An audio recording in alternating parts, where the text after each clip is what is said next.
mas o resultado nunca pode ser o foco, porque o foco no resultado te dá apenas duas opções. Ou você não consegue e se frustra, ou você consegue e se veste de uma soberba que você não deveria. Coragem não é um atributo que você nasce com. A coragem ela é treinável e ela deve ser treinada todos os dias. A escola de jiu-jitsu é com esse olhar de desenvolvimento pessoal, para as pessoas irem ali e serem melhores todos os dias, para que elas tenham o jiu-jitsu como ferramenta, como a gente teve. E competir ou não competir é uma opção muito pessoal de cada um. O jiu-jitsu carrega a cultura do Brasil para tantos lugares, que a gente deu oportunidade de trabalho para tantos jovens que escolheram também o jiu-jitsu como esporte, como meio de vida. Os jovens estão perdendo o valor do sacrifício. Tudo para eles ficou muito fácil. E o valor do sacrifício dentro da luta, ele é inerente, porque você não tem como conquistar nada sem esforço.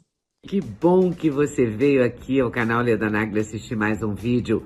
Aproveita, faz um comentário, dá um like, avisa seus amigos, compartilhe esse vídeo e fique à vontade para curtir. Agora vamos lá. Cadê o Fábio Gurgel?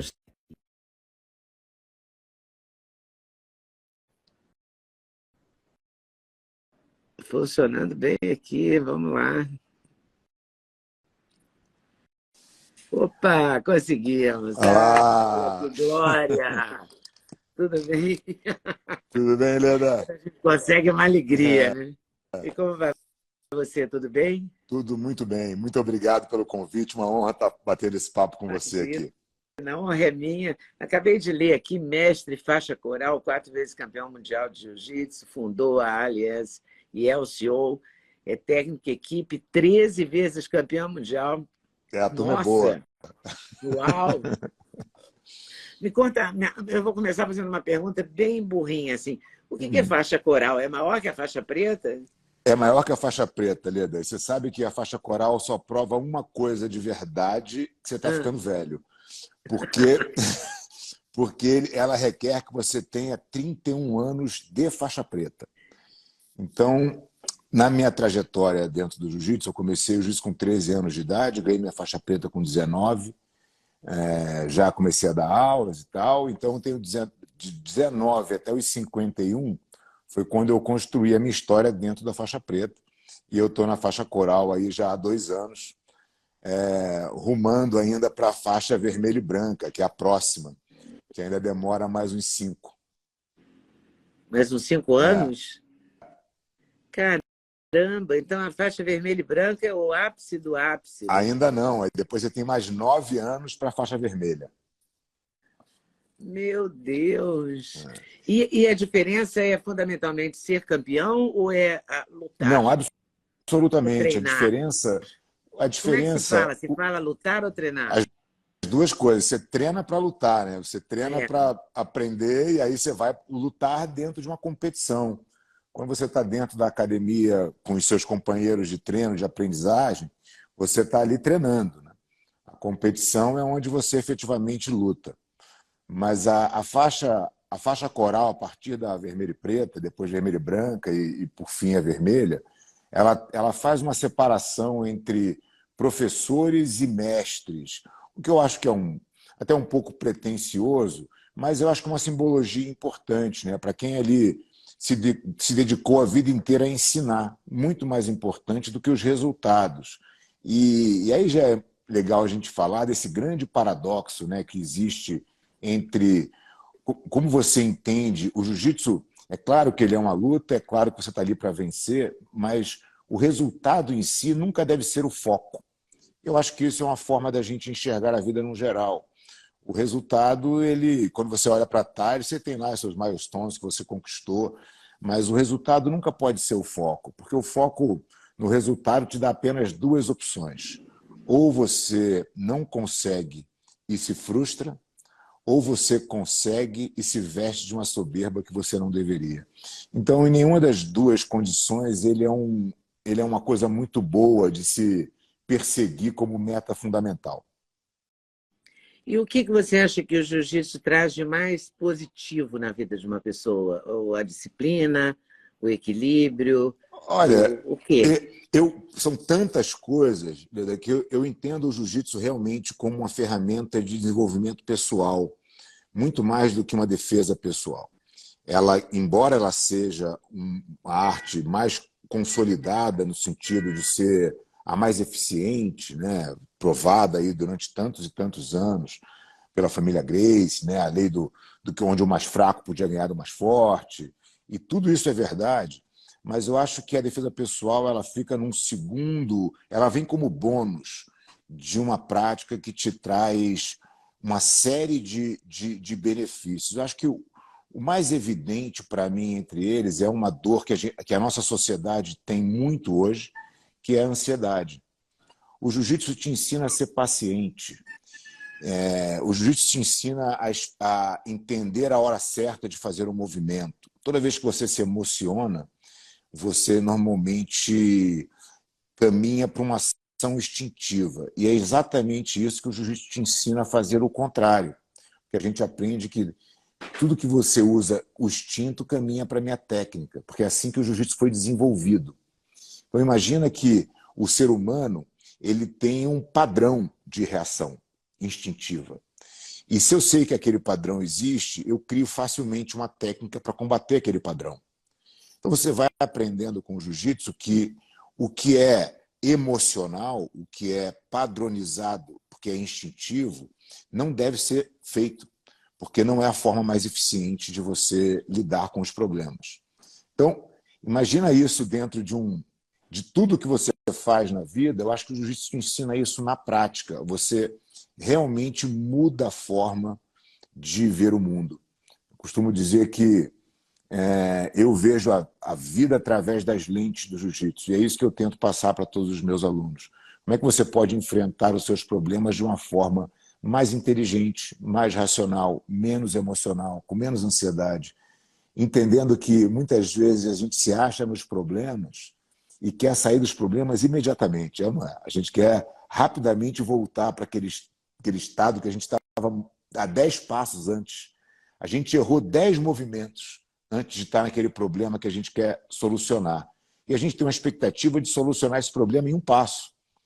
No jiu-jitsu a gente aprende que isso não é possível, que você precisa simplesmente fazer um pouquinho melhor, né? E você vai saindo do buraco devagar.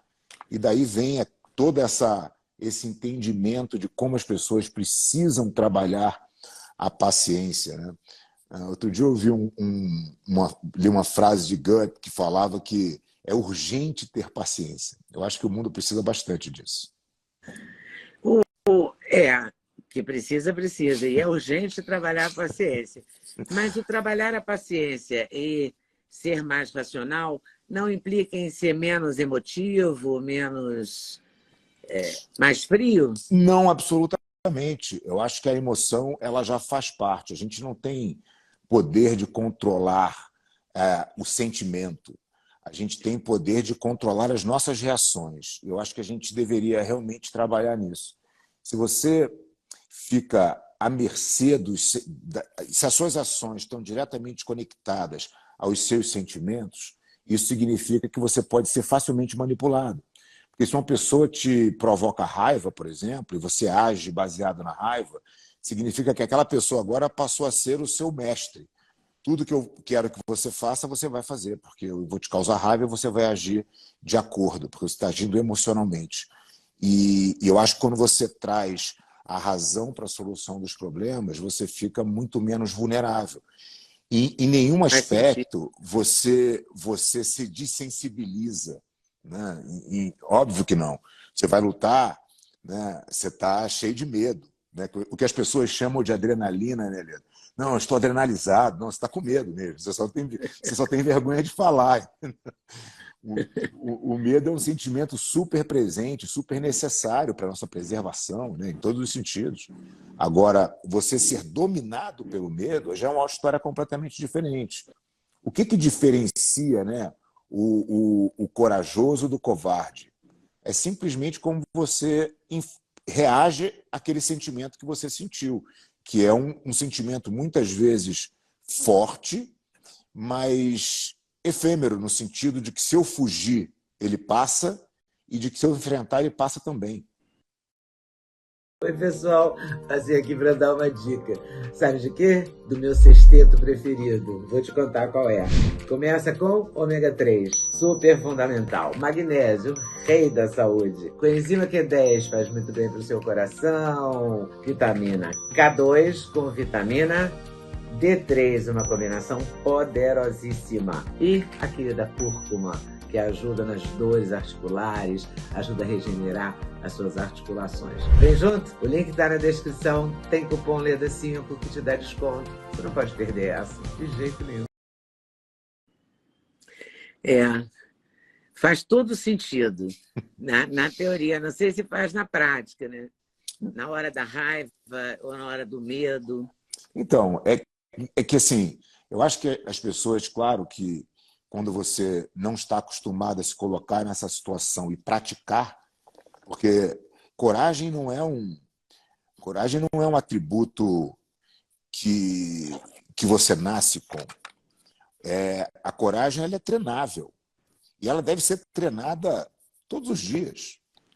Você tem diversas situações de desafio na sua vida, em diversos momentos, que você pode escolher. É sempre uma escolha. Eu vou dar o passo na direção de resolver esse problema que me aflige, ou eu vou dar um passo na direção de fugir desse problema e me esconder. Essa é a grande diferença, é a grande bifurcação. Se eu vou estar na estrada da virtude, que é a estrada da coragem, ou se eu vou estar na estrada da covardia. Então, percebe que o medo não é o oposto da coragem. O medo é um sentimento que ninguém vai conseguir escapar de sentir. Quem falar que não sente medo é louco, né? Ou está mentindo, porque todo mundo sente. Agora, o meu mestre costumava dizer para mim o seguinte: eu estava prestes a entrar numa luta, num campeonato, e eu estava nervoso, né? Porque, com medo, né? Na verdade, com medo. Nervoso, é aquela história de maquiar, né? E ele falava: olha, eu entendo que você está nervoso, o teu adversário também está nervoso. A hora que você botar a mão no kimono, vai desaparecer. E você vai ter que fazer o que você faz. E quando eu ia para a luta, e realmente isso acontecia, todo dia, todo campeonato que eu ia, eu comprovava essa teoria. Porque você está preocupado com tantas outras coisas que não tem mais espaço para o medo. O medo fica secundário, porque agora eu tenho que me preocupar em tudo que meu adversário pode fazer, em tudo que eu tenho que fazer, qual é o meu plano. Isso serve para qualquer analogia que você queira fazer de desafio de vida.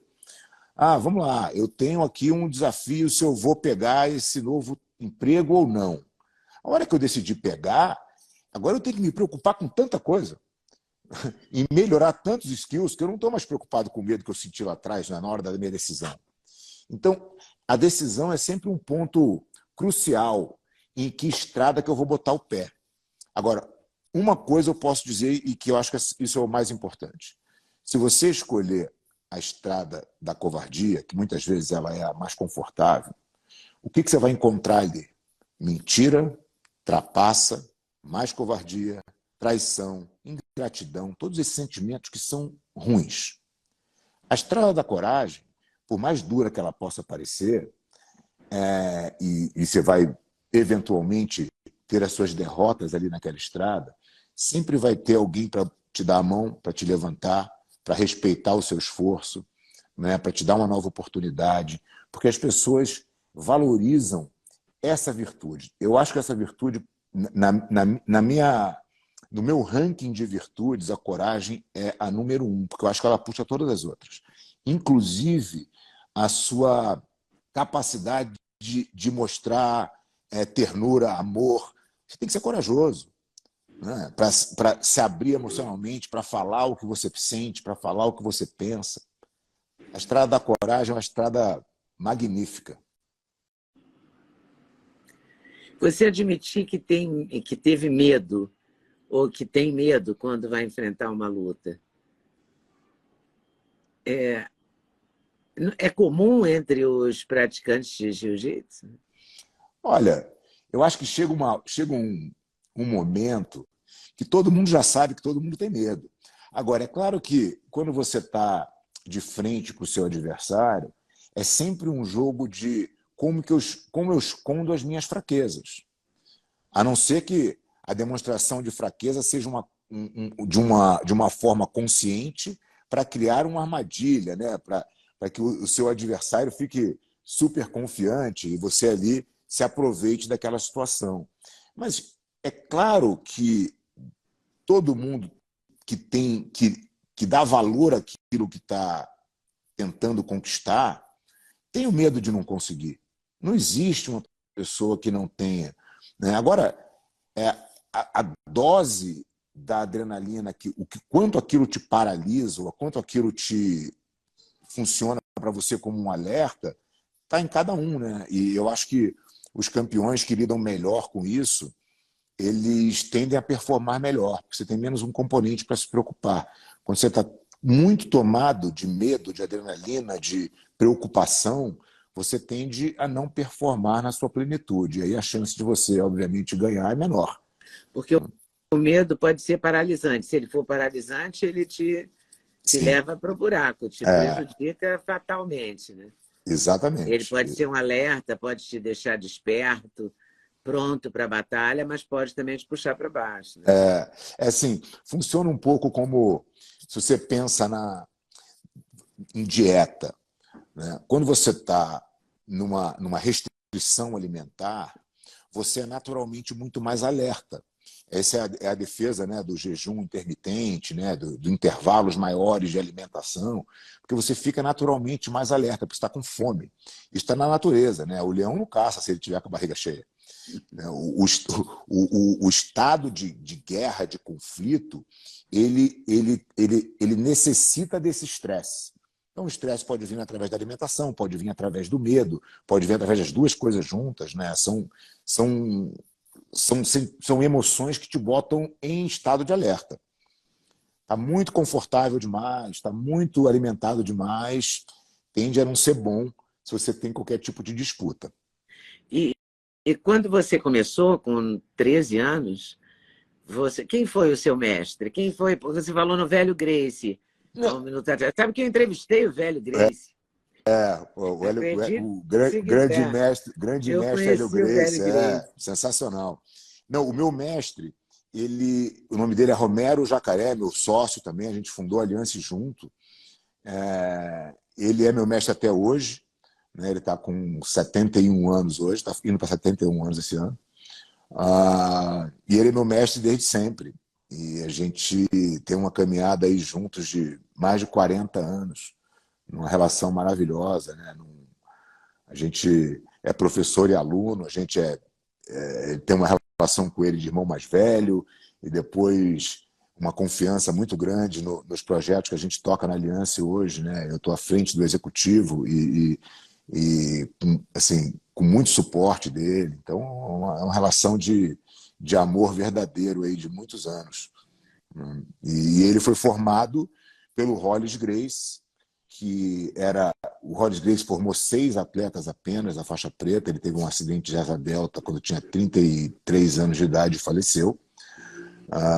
Então ele formou muito pouca gente. E o meu professor Jacaré foi o último faixa preta formado por ele. Então a nossa escola acaba carregando o legado do Hollis, que era filho do Carlos, criado pelo Hélio. Então ele tinha o melhor dos mundos ali, por isso talvez ele tenha sido tão especial. São várias alianças, né? Eu acho. Hoje são 300 escolas, a gente está em 32 países. Várias, são 300. São 300 escolas? 300 escolas em 32 países. E como é que você administra uma coisa desse porte, sendo uma coisa tão, né, tão de fundamento, tão de conteúdo? Porque não é só uma máquina, né? É uma máquina que trabalha com o humano, com os sentimentos, com o medo, com a vitória, com a derrota, com a soberba. Sim. Porque quem ganha também tende a ficar muito poderoso, né? Então, a história da Aliança, vou tentar resumir ela, a gente está fazendo 30 anos esse ano de aniversário de história da equipe. A gente fundou a Aliança com o único objetivo de ser uma equipe de competição. Então, para evitar que os meus alunos lutassem contra os alunos do meu mestre e outros alunos formados dentro da nossa equipe se enfrentassem entre si nos campeonatos, a gente decidiu que a gente ia competir todo mundo embaixo de uma bandeira só, e a gente criou a bandeira da Aliança para ser essa equipe de competição. Então, quando a gente começou a pensar que isso poderia ser um negócio, que as pessoas tinham ali um sentimento, um pertencimento àquele grupo maior, que as pessoas demandavam coisas, produtos, as pessoas queriam usar a marca, a gente começou a ver que tinha ali uma possibilidade de transformar aquilo num negócio. Mas quando a gente percebeu isso, a gente já era grande, a gente já tinha, sei lá, um monte de escola espalhada, que as pessoas iam montando as suas escolas no mundo e iam representando o nosso time. Então foi um movimento difícil de fazer, porque a gente teve que convencer todas essas pessoas a entrar e se encaixar dentro de uma regra. E a gente foi perdendo gente no caminho, foi ganhando outros, né? E foi melhorando o atendimento. Até que a gente conseguiu, no início dos anos 2000, introduzir uma metodologia de ensino que não existia no jiu-jitsu. A gente é a primeira escola que traz uma metodologia de ensino para grupo, que entende o aluno, que faz a aula pela perspectiva do aluno. O meu aluno está entendendo o que ele está fazendo em todo o processo cronológico de aprendizagem dele, e isso mudou o jogo. Isso foi a transformação do que a gente tinha focado na competição para o que a gente tem hoje, que é uma escola de jiu-jitsu. Então, a gente hoje tem uma metodologia definida que começa aos 4 anos de idade e vai até o high-end da competição, né? A gente continua, o nosso DNA continua muito vivo. A gente, como você falou na introdução, nós somos 13 vezes campeões mundiais. No masculino, somos 10 vezes campeões mundiais no feminino e 4 no juvenil. Então, a gente é uma academia de competição, sempre será, porque a gente adora isso. Mas 5% dos nossos alunos no mundo competem. A escola de jiu-jitsu é com esse olhar de desenvolvimento pessoal, para as pessoas irem ali e serem melhores todos os dias, para que elas tenham o jiu-jitsu como ferramenta, como a gente teve. E competir ou não competir é uma opção muito pessoal de cada um. A grande maioria dos nossos alunos não competem, mas a gente, com isso, consegue fazer com que o jiu-jitsu carregue a cultura do Brasil para tantos lugares, que a gente dê oportunidade de trabalho para tantos jovens que escolheram também o jiu-jitsu como esporte, como meio de vida. Então, a gente continua trabalhando, né? E tem um ponto que você falou, pô, como é que você faz para replicar isso, né? Porque não é um produto, né? É uma coisa Pois que é, por envolve isso, sentimento. não é uma caixinha que você embala, coloca numa caixa e manda para os outros países e tal. A gente, Né? claro, tem algumas ferramentas, a tecnologia nos ajuda hoje, né? A gente tem plataforma de EAD, a gente tem um monte de suporte para os nossos filiados e para os nossos professores, mas eu acho que eu responderia a sua pergunta com uma coisa que eu acho que trava muitas pessoas no crescimento delas, que é a flexibilidade de aceitar a imperfeição. Quando a gente se fecha e só aceita o que é perfeito, a gente se restringe assim, a gente, né? A gente só permite que a gente faça na doce ilusão de que a gente é perfeito. Claro que não é, né? Mas a gente se ilude. Quando você tem mais flexibilidade, você aceita um pouco de diferença, você aceita até um pouco de defeito, e isso muitas vezes são inputs geniais para a evolução do seu processo, do seu produto. Então, a nossa metodologia ela vai sendo dinamicamente modificada e atualizada por input de outras pessoas que têm dificuldade, às vezes até culturais. Ela fala, pô, aqui nos Estados Unidos funciona diferente da Inglaterra, que funciona diferente de Dubai. Pô, aqui na Nova Zelândia a rotina é totalmente diferente. Como é que a gente adapta a metodologia para atender diferentes culturas, diferentes formas? Então, a metodologia ela vai se modificando e se atualizando, e eu acho que a gente tem conseguido fazer uma entrega de jiu-jitsu muito acima da média. Perfeita? Claro que não, mas ela é bem boa. Mas a perfeição é uma meta do esporte, né? né? Do Acho goleiro da seleção, do goleiro, do jogador de futebol, dos esportes de modo geral, dos nadadores. E todos querem a que eles perfeição, o recorde, o menor querem, mas eles nunca tempo. conseguem. É uma utopia, né? Não existe perfeição. Sempre pega o esporte, qualquer esporte que você quiser, você fala, nossa, esse cara aqui era a perfeição. Dá 2 campeonatos depois, tem um cara melhor que ele. As pessoas, né, vão evoluindo e vão melhorando tudo que existe. Então a gente a gente tem que, claro, valorizar, porque o cara que melhora hoje só foi capaz de melhorar hoje porque alguém fez antes dele, né? É. Então, mas a perfeição não existe, a perfeição é totalmente utópica. E eu acho que para você trabalhar na realidade e ser possível você entregar jiu-jitsu para mais pessoas no mundo, que eu acho que essa é a nossa missão principal, porque a gente entende que realmente o jiu-jitsu pode transformar a vida das pessoas numa coisa melhor. As pessoas podem ser mais felizes fazendo jiu-jitsu. É claro que eu tenho que tentar melhorar e ser o melhor possível, mas eu não posso me permitir travar essa expansão e não permitir que um aluno em Dubai tenha acesso ao jiu-jitsu, porque ele não é exatamente o que eu entendo como perfeito. Faz sentido também. Mas, mesmo assim, o jiu-jitsu parece que se preocupa com uma formação, com uma disciplina, com uma entregar uma pessoa melhor, não entregar só um lutador, né? Sim. Um vitorioso, só o primeiro lugar. Você se preocupa com o todo do humano, né? Digamos assim. Totalmente. Eu acho que E isso dá para fazer em culturas diferentes com o mesmo resultado, digamos assim? absolutamente, sim. Somos todos seres humanos no final do dia, né? É. Com as mesmas questões. A disciplina é libertadora, né, Lida? Você ter capacidade de fazer o que você tem que fazer. Porque o que é a definição de disciplina? Né? Vamos lá. É você fazer o combinado com você mesmo. Ninguém está te impondo nada. Né? A gente está aqui. Pô, você se programou para acordar amanhã, 6 horas da manhã, para fazer 1 hora de ginástica.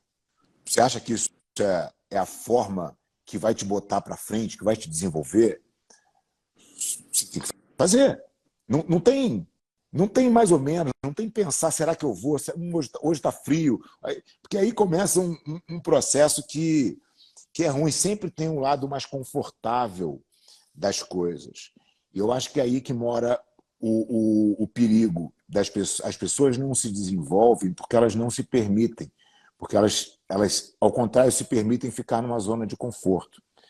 E a gente a gente tem uma frase no jiu-jitsu que eu acho que retrata bem e define bem o que é o jiu-jitsu na nossa visão, que é o jiu-jitsu é buscar o conforto no desconforto.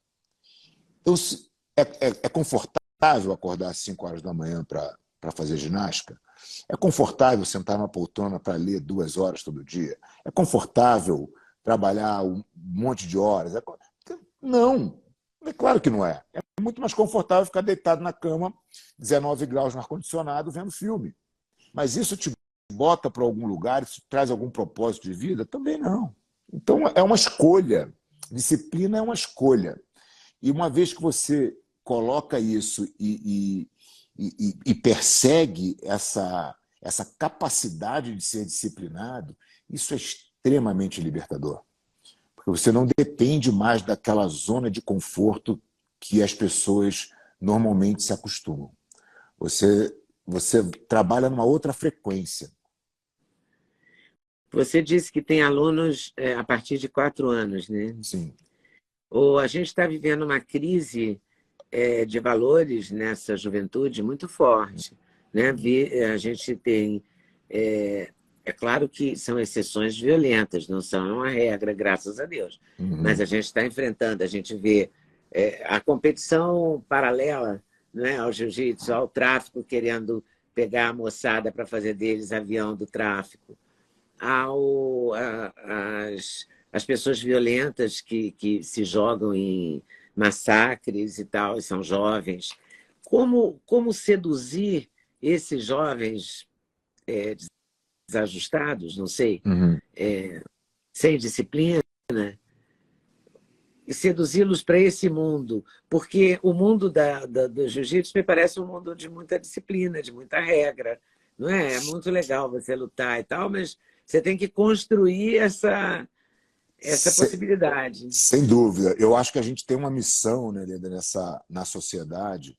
Eu acho que o jiu-jitsu tem, além dessa missão, esse desejo de ter essa representatividade, né, no cuidado com os jovens, no sentido de que os jovens estão perdendo o valor do sacrifício.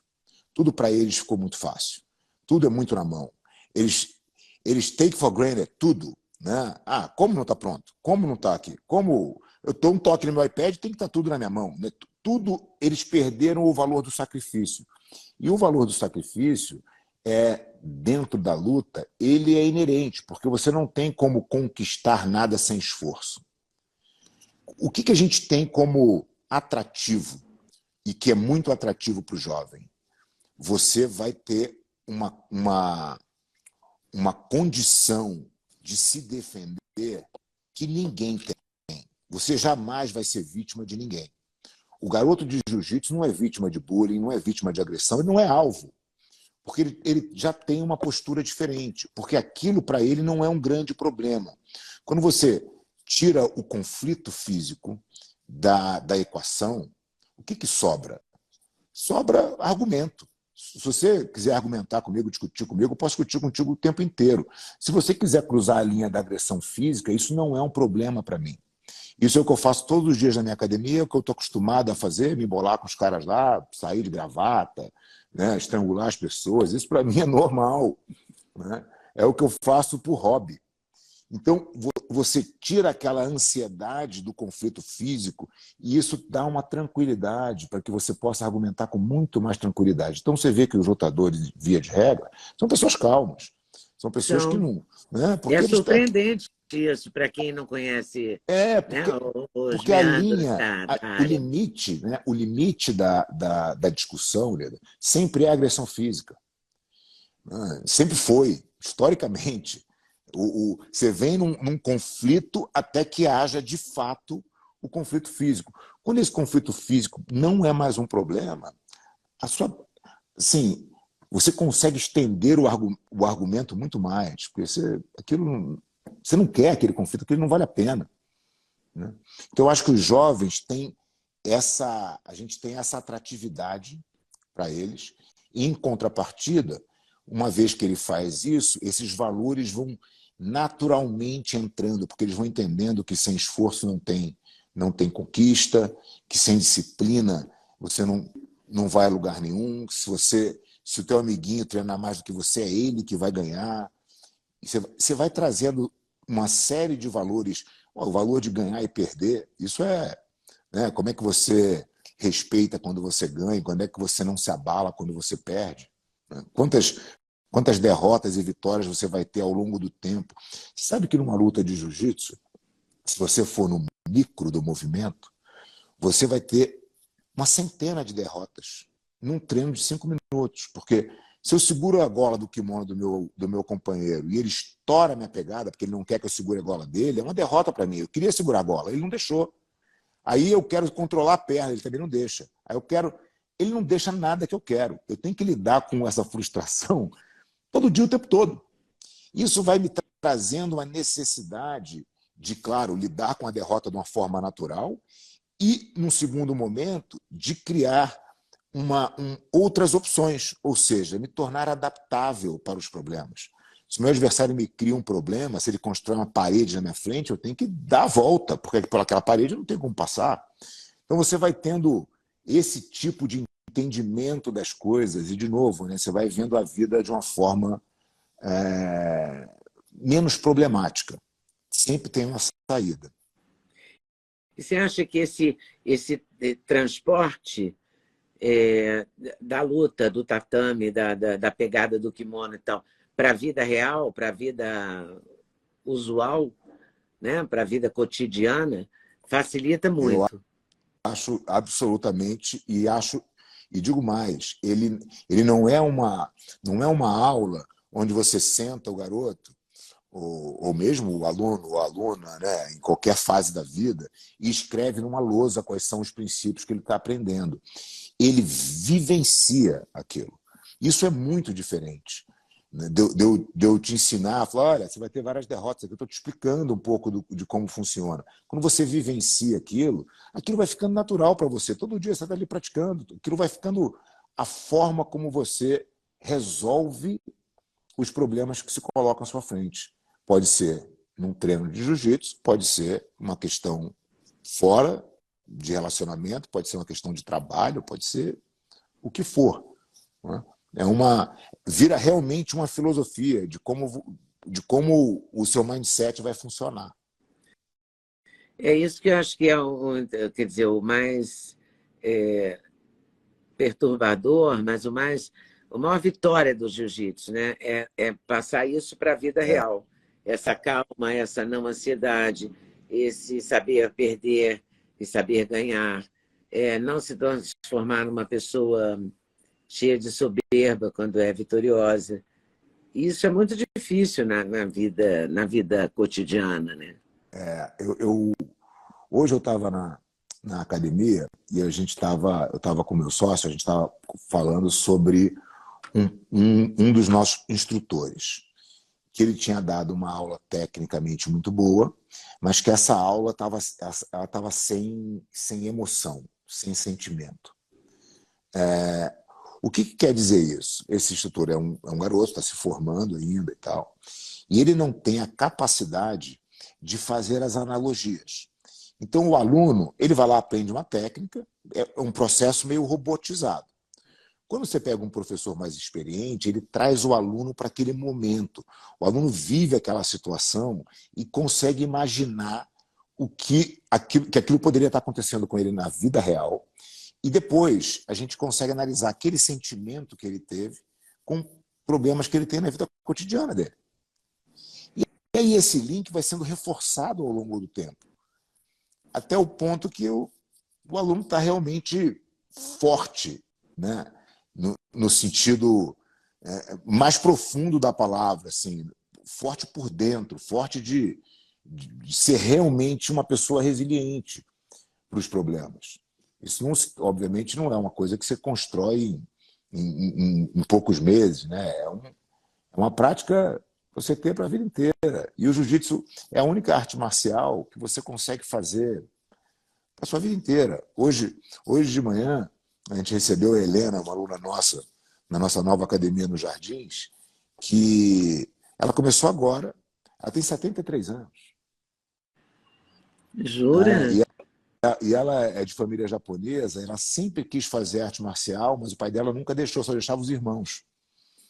E aí agora ela entrou na academia, está sim, se divertindo, aprendendo um esporte novo, movimentando o corpo, um super exemplo, né? Assim, de que não existe limite de idade, não existe nada disso. E o jiu-jitsu é um esporte que te permite ir muito mais longe. Ele vai até quando? Se ela está começando com 73? Ela vai até a hora que ela quiser, entendeu? Eu realmente não vejo. Você pode ter até algumas limitações físicas. Eu tenho as minhas, pelos meus anos de atividade, eu tenho algumas limitações físicas. Meu corpo já não é mais o que era quando eu tinha 20 e poucos anos. Mas totalmente adaptável. O jiu-jitsu ele se adapta ao que você consegue fazer com o teu corpo. Então você não depende de ter um corpo extremamente atlético para fazer jiu-jitsu de forma alguma. Você vai desenvolver, obviamente, algum atleticismo ali, porque o jiu-jitsu mexe o corpo inteiro, mas você não precisa para fazer as técnicas de absolutamente nenhuma condição física privilegiada. Você luta todo dia ainda hoje? Não. Hoje eu tenho uma rotina de musculação para proteger as minhas articulações e eu tento treinar jiu-jitsu umas 3 vezes por semana. É o que o meu corpo me permite. Você chegou a participar do Vale Tudo, essas coisas? Sim, eu tive a honra de lutar um Vale Tudo em 91.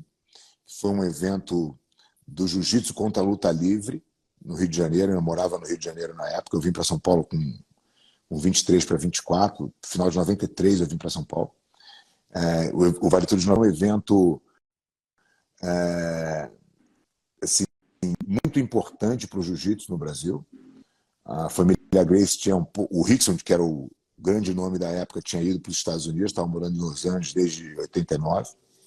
E a luta livre começou a querer desafiar o jiu-jitsu.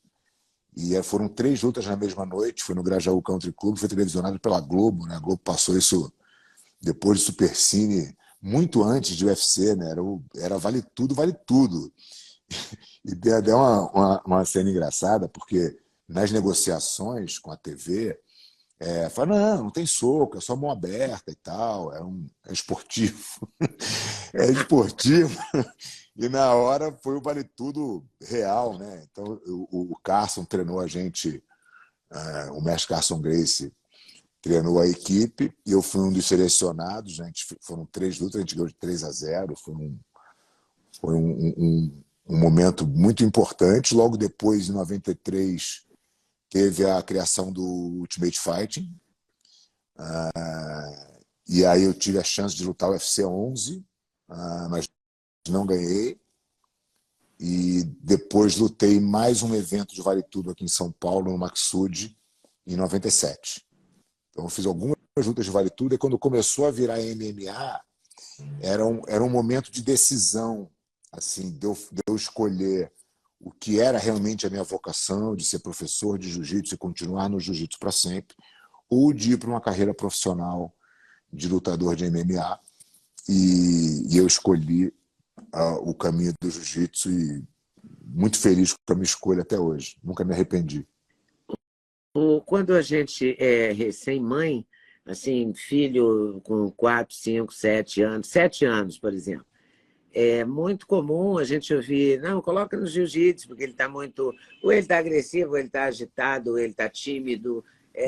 São várias características que fazem... Eu botei meu filho para ter aula com os Gracies, me lembro, no shopping da Gávea. Agora, está me faltando o nome de É o qual deles. Reilson. É o Reilson. Isso, Reilson, isso mesmo.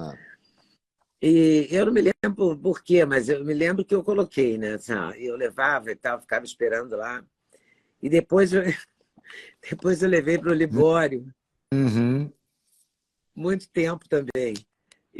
Libório que... E acompanhei essa. E sempre com essa ideia de que era preciso formar, né, uma pessoa, dar elementos para o garoto se defender, mas, ao mesmo tempo, compreender esses princípios do jiu-jitsu, né? Sim. Não, e deu certo, né? Deu super certo. O Júnior tá aí, um garoto de ouro, né? Muito legal. É verdade. Tal. Super educado, né? Corre atrás das coisas dele, um cara para frente, empreendedor e tal. Então, Ainda eu acho que essa hoje as mães fazem essa opção, quer dizer, as mães se preocupam hoje em dia com isso também, vou colocar aqui, porque é um jeito de compreender, de ter um olhar diferenciado sobre a eu vida. Acho que as mães que buscam principalmente por isso. Agora, existe uma narrativa, e que é isso que eu acho que preocupa todos nós, né? que é a formação dessa geração que não dá valor ao sacrifício, que tenta colocar o jiu-jitsu numa prateleira de violência, e violência não no sentido pejorativo aqui, de ser uma coisa extremamente violenta, mas o simples fato de ser uma disputa. As pessoas estão criando uma aversão a qualquer tipo de disputa. Aquilo que, vamos fazer uma corrida de 100 metros, tá? Medalha para todo mundo. Como assim medalha para todo mundo? Vamos premiar quem merece ser premiado, e vamos fazer quem não ganhou melhorar e descobrir o que ele é bom, porque todo mundo é bom em alguma coisa. O prêmio é um incentivo também, né? É claro. Agora, se todo mundo ganha, por que eu vou correr mais rápido? Vou correr devagar, vou me esforçar para quê? Então, acho que tem esse lado, e eu acho que esse lado é um lado preocupante, e que a gente, como sociedade, tem que lutar contra e mostrar que não é esse o caminho da formação, né, do homem. Eu acho que a gente tem que estar realmente disposto a correr os sacrifícios e correr os riscos, porque é isso que faz a sociedade andar para frente. E as pessoas que buscam jiu-jitsu buscam exatamente com a mesma busca que você buscou lá atrás. E vocês, na Aliança, vocês fazem campeonatos entre os alunos? Olha, Tem eventos? a gente faz Porque alguns 300 eventos. unidades deve ter um monte. Quantos alunos deve ter em São Paulo, por exemplo?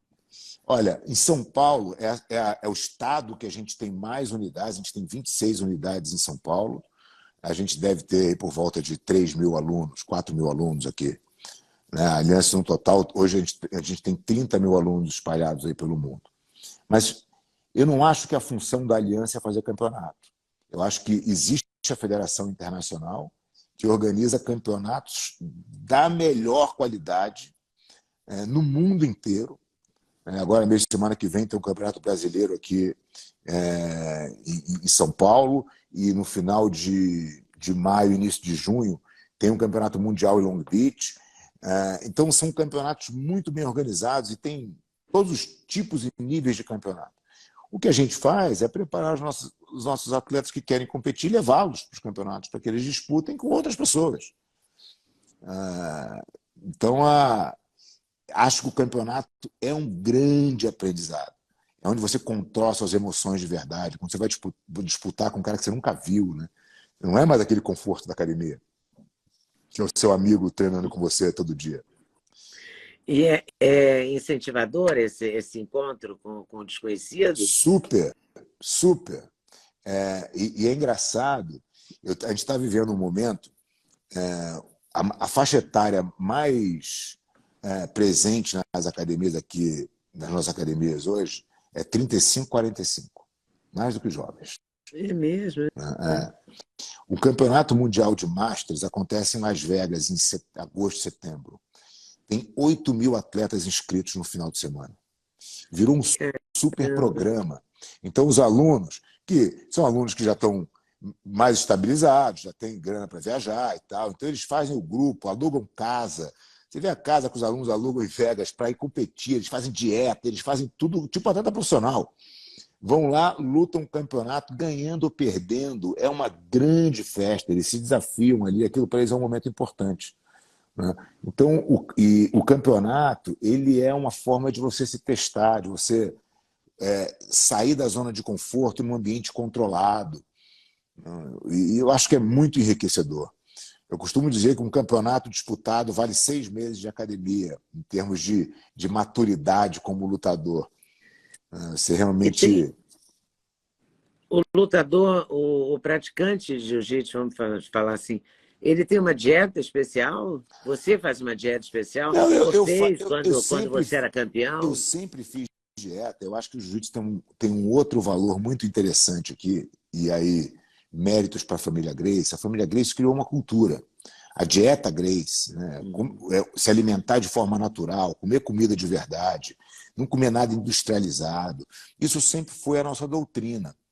A dieta Gracie é perfeita? Não, eu não faço mais a dieta Gracie há muito tempo. Eu trago elementos da dieta Gracie que fazem sentido para mim. Mas eu sempre fui um cara preocupado.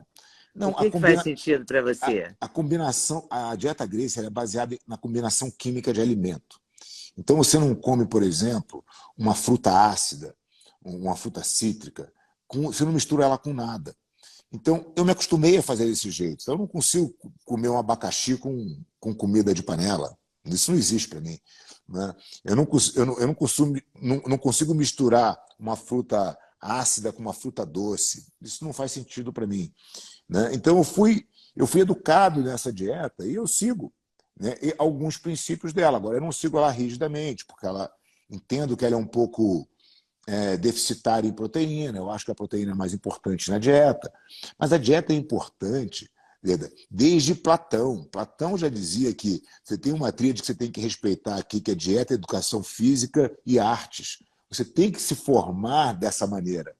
A dieta é o que a gente está se envenenando. A sociedade hoje se envenena pela comida. E depois tenta se recuperar pela farmácia, o que é pior, né? Você faz um ciclo vicioso e você fala que é engraçado, porque você não vê ninguém falando de prevenção, né? De prevenção pela alimentação. As As pessoas deveriam se preocupar muito mais com isso do que em virar cliente de farmacêutica, tomando remédio para sempre. A farmacêutica não quer te curar, ela quer que você fique cliente. Isso está evidente. Então, como é que eu posso me alimentar melhor, fazer exercício, cuidar de mim, e não deixar para os outros, sabe? Acho que isso está dentro da doutrina da filosofia do jiu-jitsu, e a família Gracie que colocou isso na nossa cabeça. Então, eu tive o prazer de estar muito perto da fonte, e isso foi muito importante na minha vida. E eu tento passar isso para frente para os meus alunos. E, na verdade, hoje em dia, nas academias, alguns medicamentos, algumas coisas, que isso nunca fez parte do mundo dos Gracie, né? Nunca fez. Nunca fez. Assim, a onda, na época do jiu-jitsu, que a família Gracie ainda era 100% presente ali, a gente acabava o treino, a gente pegava o carro e ia até o Ceasa comprar fruta, comprar caixa de fruta, porque a gente comprava fruta em tanta quantidade que a gente tinha que ir no Ceasa. Então era um programa, tinha lá para Irajá. Aí quem ia na semana, quem fazia o carreto da semana. Né? Essa era alimentação totalmente saudável, né? Comendo alimento de verdade, cuidando realmente da saúde. Isso numa época muito anterior a essa expressão comida de verdade que hoje os nutricionistas defendem. Sim, sim. A gente completamente anterior a isso. A gente está falando de década de 80, né? Entre 40 anos. 40 anos, exatamente. Que loucura. Já tinha essa consciência de comer de forma natural, de treinar, de estar sempre com o corpo preparado. Né? O esporte foi surgindo depois, né? Então acho que a filosofia marcial ela te colocava numa situação, bom, se você é um artista marcial e se você tem que estar pronto para se defender a qualquer hora. Se você tem que estar pronto para se defender a qualquer hora, a sua alimentação tem que ser cuidada, porque você não pode isso, você não pode aquilo, você não pode estar vulnerável. Então, você vai trazendo isso, claro que você não pode estar vulnerável, é uma viagem, né? Mas assim, isso te traz para uma doutrina realmente de cuidar da saúde que eu acho que é muito positivo. Quando você falou que não comeria um abacaxi com uma comida de panela, o que mais que você não mistura? Então, existem os grupos alimentares, né? Então, você tem lá as frutas ácidas, aí você tem as frutas doces. O que faz muito sentido para mim é você não misturar açúcar com gordura. Então, se eu estou comendo, por exemplo, uma carne, que já tem a sua gordura natural, e eu como uma fruta, que é açúcar puro, o que eu estou fazendo é eu estou juntando gordura e açúcar. Isso, para mim, é ruim. Se eu como um carboidrato, um arroz ou algum tipo de farinha, e como, ao mesmo tempo, uma fruta, eu estou, de novo, misturando açúcar com açúcar, e se eu botar uma carne agora, com gordura. Então, esses grupos alimentares te dão um parâmetro assim, do que é gordura, o que é proteína, o que é carboidrato. Como é que você compõe a sua refeição da melhor maneira? Eu acho esse equilíbrio aí, tem umas centenas de tipos de dieta, né? Eu não sou nutricionista aqui e não estou pregando absolutamente nada. Mas eu acho que você entender o que te faz bem e o que faz sentido para você é muito importante para a sua saúde no geral. Então, como é que você se alimenta, o que você bota na sua boca é muito importante. E é fundamental também para ser campeão, né? Porque aí você está numa competição onde tudo vale, né? Todo detalhe faz diferença. Você dormiu mal, você está desbalanceado, quer dizer, o teu adversário está com alguma vantagem aqui. Você ficou muito nervoso, você jogou ali adrenalina demais no seu organismo, também teu adversário está na vantagem. Tudo conta. E aí até não ficar tão paranoico conta.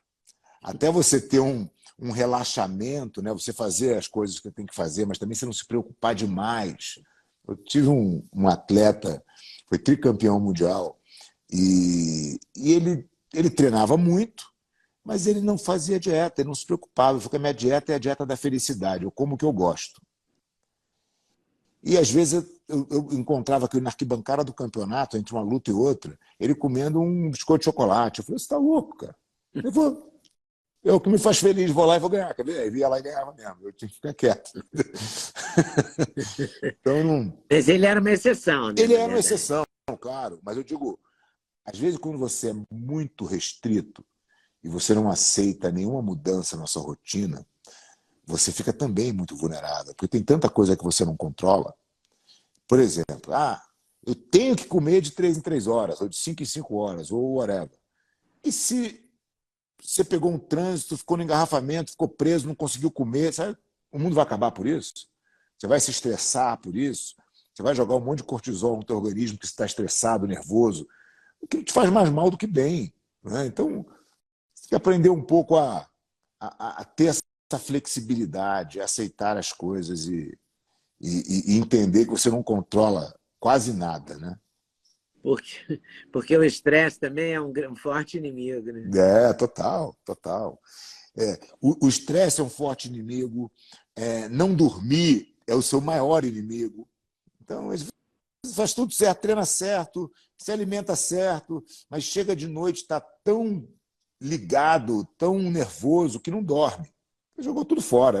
Era melhor você não ter nem treinado nem e comido McDonald's. Oi, pessoal, tudo bem? Passei aqui para avisar que o meu sexteto de suplementos, os queridinhos da Leda, já tem um link especial. Então você compra direto, numa tacada só, o sexteto. Sim, você pode acrescentar colágeno, você pode acrescentar melatonina, tudo depende da sua escolha. Mas dormir bem é o melhor negócio, pode acreditar em mim. Vale conferir com certeza. Vai lá no link.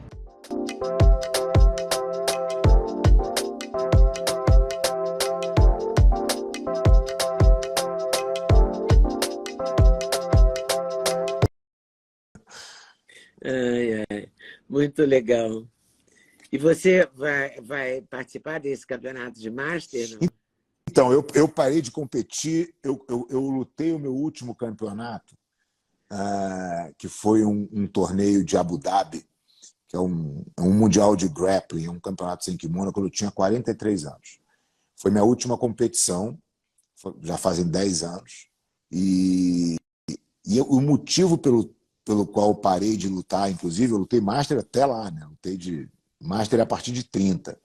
Eu lutei dos meus 32 até os meus 43, eu lutei os campeonatos de Master e tal.